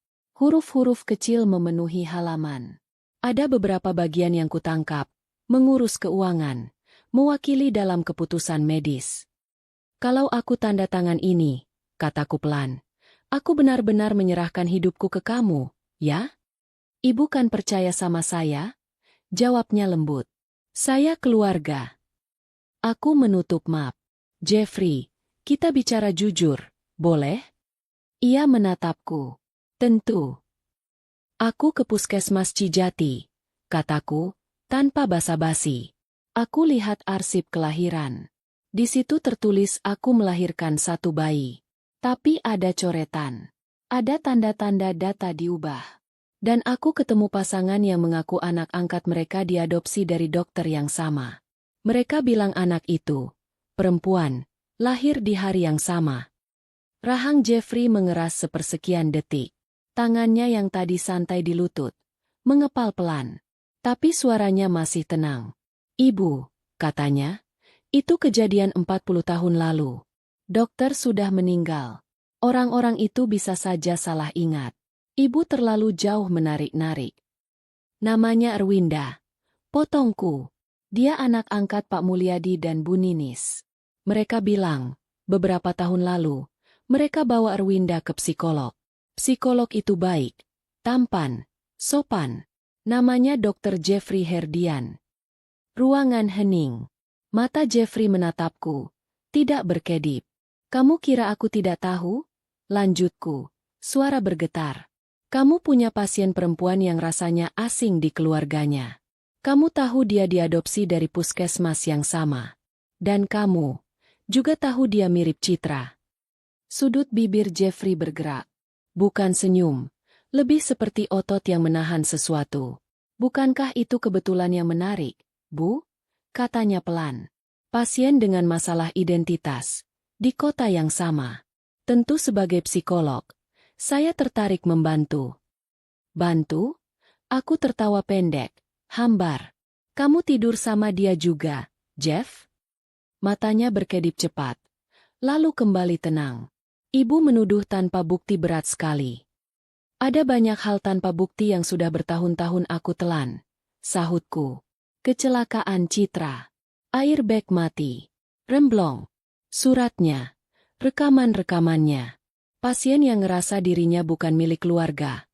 Lahir di Bandung, puskesmas tua. Lalu, sosok yang mirip Citra berdiri di depan pintu rumahku jam 1 pagi. Memanggil aku, Ibu sayang. Pakai kalimat-kalimat yang cuma aku dan Citra tahu. Aku condong ke depan. Menatapnya. Kamu pikir aku nggak bisa menghubungkan semuanya? Untuk pertama kalinya, topeng Jeffrey sedikit retak. Rahangnya mengeras. Tangannya meremas lutut. Kalau ibu sudah punya kesimpulan sendiri, lalu untuk apa saya di sini? Katanya datar. Satu hal yang masih belum jelas. Jawabku pelan. Kamu mainkan aku dengan suara dan bayangan. Tapi kenapa? Untuk apa? Jeffrey tersenyum tipis. Kosong.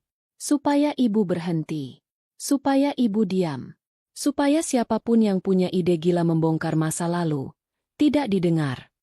Kata-katanya dingin, seperti besi. Aku menelan ludah. Termasuk Citra? Tanyaku. Matanya menyala sesaat. Citra tidak mau berhenti. Dia mengancam banyak hal. Karir saya. Nama baik saya. Hidup yang sudah saya susun rapi. Dia mau lapor ke asosiasi, ke polisi. Dia bilang saya menyalahgunakan posisi. Padahal pasien-pasien saya datang karena butuh saya. Mereka yang butuh saya, bukan saya yang butuh mereka.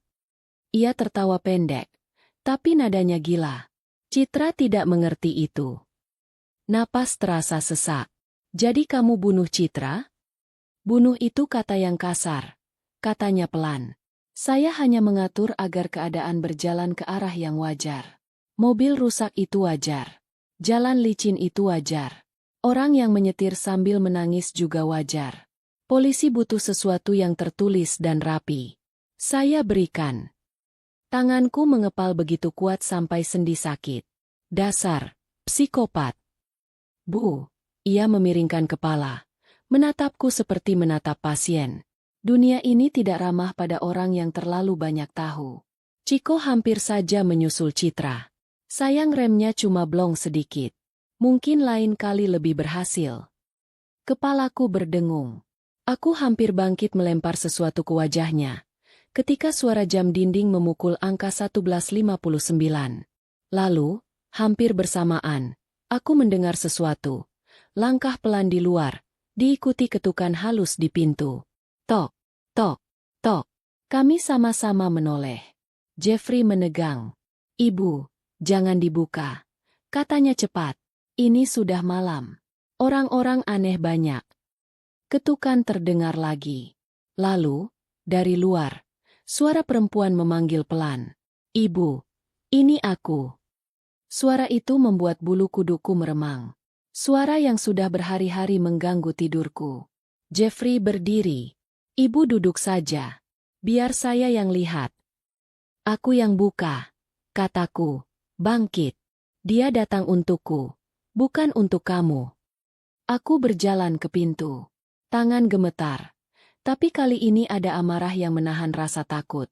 Aku menempelkan mata ke lubang intip. Perempuan itu berdiri di teras. Jaket abu-abu. Rambut diikat. Wajah Citra. Matanya berkaca-kaca. Ibu, dingin. Katanya pelan. Buka pintunya. Aku memutar kunci dan membuka pintu lebar-lebar. Dia melangkah masuk pelan. Hawa malam ikut menyusup. Di belakangku, aku bisa merasakan Jeffrey menahan napas. Citra, bisiku. Perempuan itu menatapku lama, lalu menggeleng pelan. Senyum tipis muncul di bibirnya. Bukan, ucapnya. Nama aku Erwinda. Dunia seperti berhenti. Suaranya berbeda satu nada, lebih berat, tapi wajah itu, wajah Citra. Aku mundur setengah langkah. Kamu. Ibu melahirkan bayi kembar. Ibu melahirkan aku dan Citra, katanya pelan. Tapi aku dibawa pergi orang lain.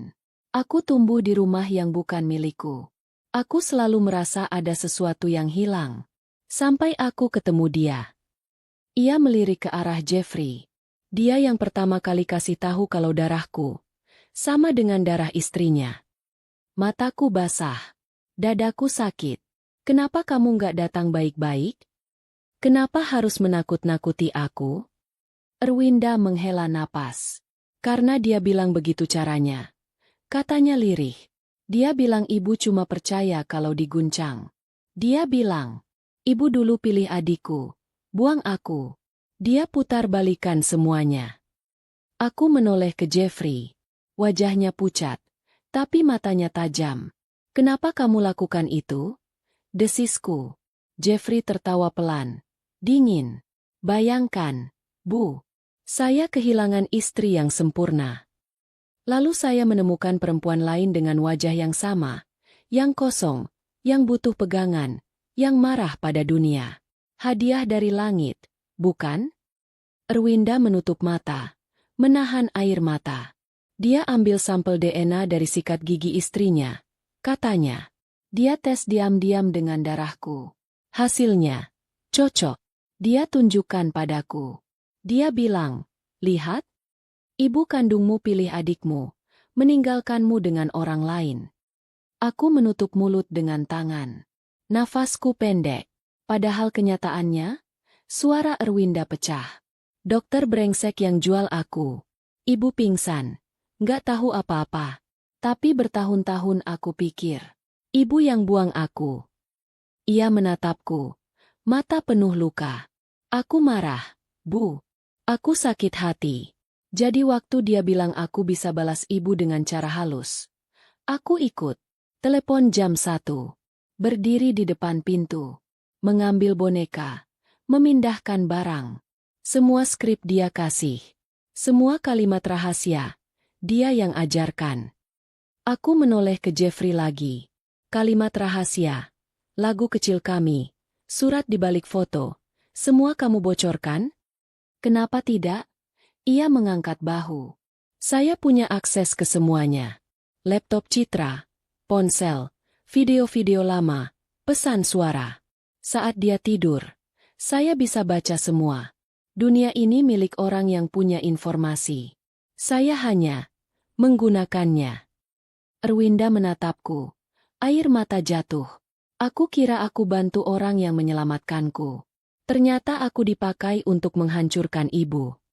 Aku maju selangkah, meraih tangannya. Hangat, bukan hantu, bukan bayangan. Kamu, anakku juga, bisikku. Kamu bukan salah. Bagus. Suara Jeffrey memotong, tiba-tiba keras. Sekarang kalian berdua bersatu melawan saya. Ibu yang tidak bisa mengurus satu anak pun, dan anak yang tidak pernah tahu dia siapa. Ia merogoh tas kecil di lantai, mengeluarkan sesuatu, suntikan dengan cairan bening. Jeffrey, seruku. Tenang, Bu, katanya, mendekat. Ini cuma obat penenang. Setelah ini, ibu tidur. Semua orang akan percaya ibu sudah terlalu tua, terlalu lelah. Cerita-cerita ibu tentang anak yang kembali, kembar, konspirasi, semua akan terdengar lucu di telinga hakim. Ia melangkah cepat ke arahku. Aku mundur, tersandung karpet.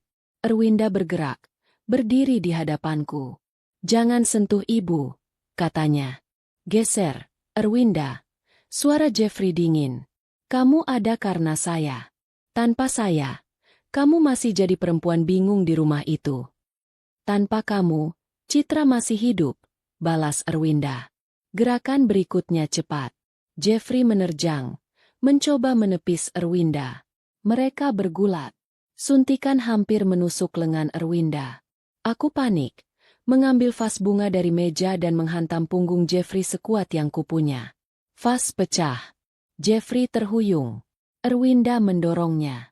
Tubuhnya oleng, menabrak tepi meja, lalu jatuh menghantam lantai dekat tangga pendek ke teras belakang. Ia mengerang, suntikan terlempar, berguling ke sudut ruangan. Aku berdiri terengah-engah, tangan bergetar, pecahan kaca di bawah kaki. Erwinda memegang lenganku, sama-sama gemetar. Di luar, suara tetangga terdengar, kaki-kaki berlari, suara seseorang berteriak. Ada apa, Bu Irma? Di kejauhan, aku samar-samar mendengar suara sirene mendekat.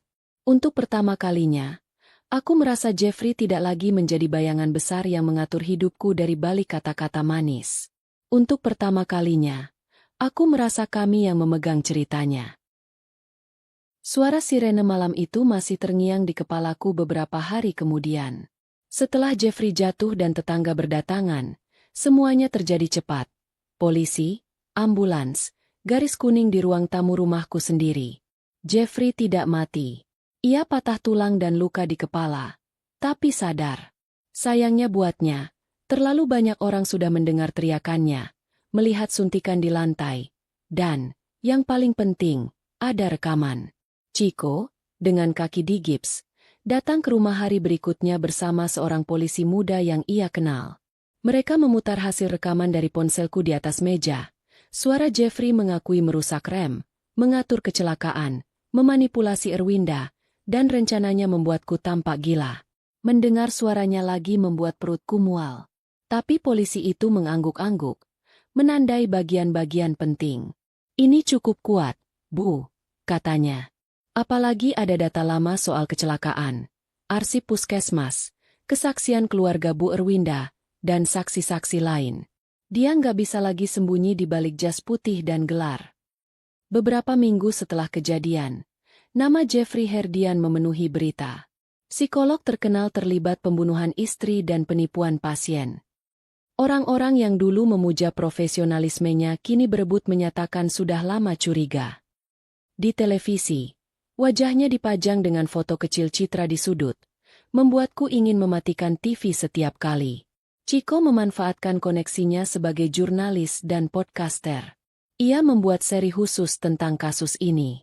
Aku sempat takut dia hanya ingin sensasi, tapi ketika ku dengar rekamannya, suaranya terdengar hati-hati, penuh hormat pada Citra dan Erwinda.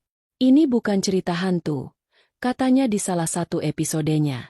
Ini cerita tentang bagaimana orang yang kita percaya bisa menggunakan luka batin untuk mengendalikan semua orang di sekitarnya. Aku duduk di ruang tamu sambil mendengarkan lewat ponsel, kadang menangis, kadang mengelus foto Citra. Proses hukum berjalan pelan, seperti biasanya. Tapi kali ini, aku tidak lagi sendirian. Polisi beberapa kali datang minta keterangan, dan setiap kali Erwinda ada di sampingku, memegang tanganku di bawah meja. Hubunganku dengan Erwinda tidak berubah seperti sihir dalam semalam. Kami sama-sama canggung di awal. Kadang aku memanggilnya, Citra, tanpa sengaja. Kadang dia menatapku lama, seolah masih bertanya-tanya apakah ini nyata. Suatu sore, beberapa minggu setelah kejadian itu, kami duduk berdua di teras. Angin Bandung berhembus pelan, membawa suara anak-anak main di kejauhan. Waktu kecil, kamu pernah kangen sama orang yang kamu sendiri nggak tahu siapa? Tanyanya tiba-tiba. Aku memandangnya. Iya, jawabku jujur. Aku sering mimpi punya anak lebih dari satu. Tapi setiap bangun, aku marahin diriku sendiri. Kupikir itu cuma keinginan orang yang kesepian. Erwinda tersenyum miris.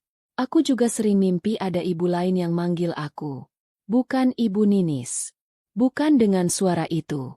Tapi dengan suara yang, entah kenapa, hangat dan bikin dada sesak. Kayak sekarang. Air mataku hampir jatuh. Maaf ya, kataku pelan. Maaf karena aku nggak datang cari kamu. Maaf karena aku baru tahu kamu ada sekarang.